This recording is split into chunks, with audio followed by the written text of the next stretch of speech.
Então, para vocês terem uma noção assim, de marcos, tá, de desenvolvimento normal,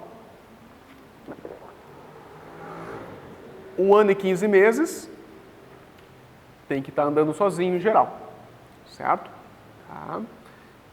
O que a gente faz em geral? Chegou com 1 ano e 15 meses, não está caminhando sozinho ainda, o pediatra avalia, tá? E ele pode ou ver uma alteração mais grosseira, que tem que encaminhar para algum especialista, depois a gente vai ver as situações, tá? E para qual especialista, ou a gente tem como esperar em 3 meses, ver como é que vai ocorrer. Se não conseguir aquele marco em 3 meses, aí sim tem que encaminhar para especialista. Tá? Mas, em geral, 1 ano e 3 meses tem que estar andando sozinho. Tá? Com 1 ano, já está caminhando com seus apoios, em geral. Tá? Por volta de 18 meses, já fala em torno de 10 palavrinhas, 10 a 50. Lembrar que a menina, em geral, tem uma tendência a ser mais tagarela, a mulher fala mais que os homens, né? E lá por volta dos 2 anos, a criança já tem algumas frasezinhas, né? A criança já consegue lembrar que frases juntando 2 palavras que têm um sentido, ou um mínimo de sentido, já é uma frase, certo? Que a minha nenê já está começando, né, algumas, tá sujo, né, tá cocô, esse tipo de coisa já começa nessa fase assim, já são frases, né? Tem um verbo, né, tá, e um adjetivo, né, bem interessante. 2 anos então começa a pedir para fazer cocô e xixi, tá? Pede, que é a época do desfraude, tá? Tem pais, às vezes, que com 1 ano a criança já está sem fralda, assim, mas a gente não sabe muito bem quais são essas consequências, o que vai acontecer. Daqui a pouco vai ser uma criança muito obsessiva, né? Os pais muito em cima. Mas por volta, assim, dos 2 anos que se tem esse processo, assim, de tirar a fralda para cocô e xixi. Por volta de 4 anos, ela já está brincando com outras crianças. Isso é muito interessante, assim, que às vezes o pai tem a crença de que a criança vai lá entrar na creche, com 1 ano ela vai estar brincando de cirandinha. Então a gente tem que ver na hora.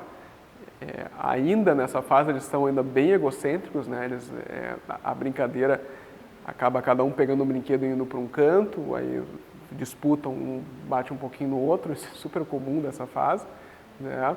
Mas a brincadeira, assim, com alguma estrutura, ela ocorre por volta dos 4 anos. Pega-pega, esconde-esconde, esse tipo de coisa.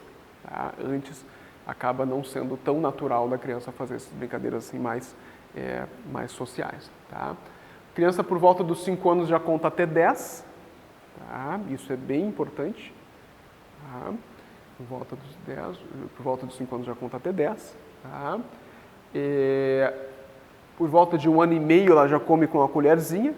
Óbvio que come com a colherzinha do jeito dela, né?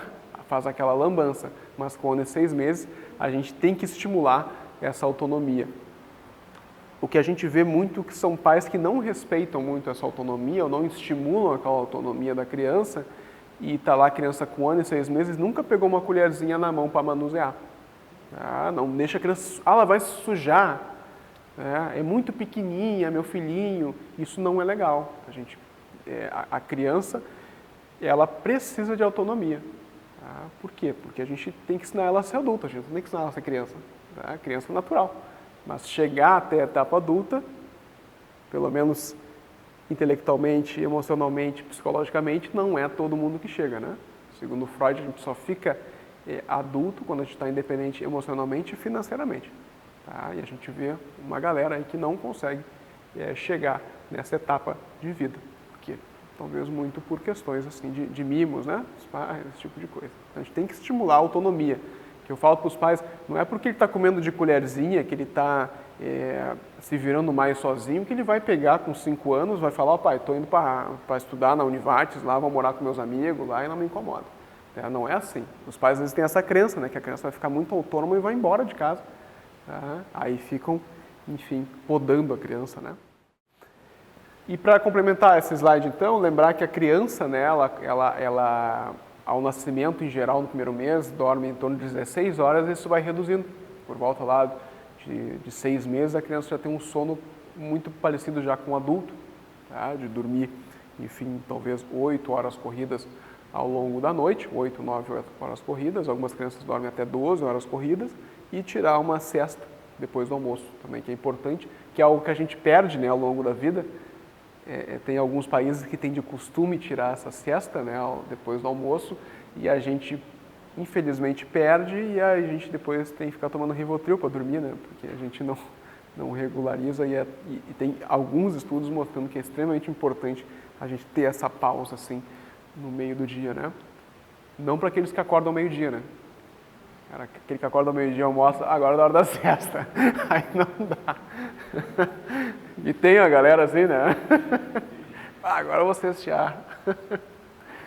Tá? A importância de estar extremamente atento a esses marcos de desenvolvimento é porque a gente consegue fazer intervenções. Se a gente reconhece cedo, a gente faz intervenções, essas crianças tendem a melhorar, a se aproximar de um desenvolvimento mais adequado.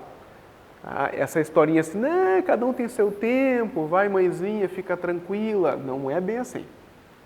Não é bem assim. Se a gente vai nesse cada um tem seu tempo, sim, cada um tem o seu tempo, mas existem tempos limites.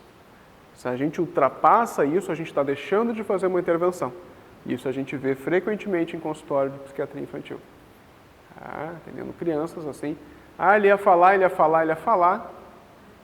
está com 3 anos não falou. Tá? Quando a Juliana vai falar com vocês depois, criança com 1 ano e 6 meses, que ainda está com dificuldade na fala, não desenvolveu, ela já consegue fazer intervenções e a criança chega no desenvolvimento mais próximo do adequado. Tá? Então, a importância de saber reconhecer e ir para o tratamento. Tá? Na rede pública, quem faz isso são os ESFs, Estratégia de Saúde na Família, o enfermeiro, todos devem ter essa capacidade de fazer a puericultura, tá? Pelo menos até os 5 anos, é importante de ter até 1 ano uma consulta mensal e depois isso vai se passando de 3 em 3 meses, 6 em 6 meses, até anual. Tá? Mas a importância de ter esse puericultura, e prestem atenção em como os profissionais de saúde têm uma dificuldade em preencher aquela caderneta de saúde. Tá? Em geral, a gente vê lá no 1º, 3º, 6º mês, sentou, param de preencher. A gente tem que pedir, no máximo, coloca um peso de altura. Tá? Mas a gente tem que insistir, porque ali tem dados essenciais caso venha ter algum problema depois. Tá? Então, inclusive com os pediatras de vocês, dos filhos de vocês, cobrem também.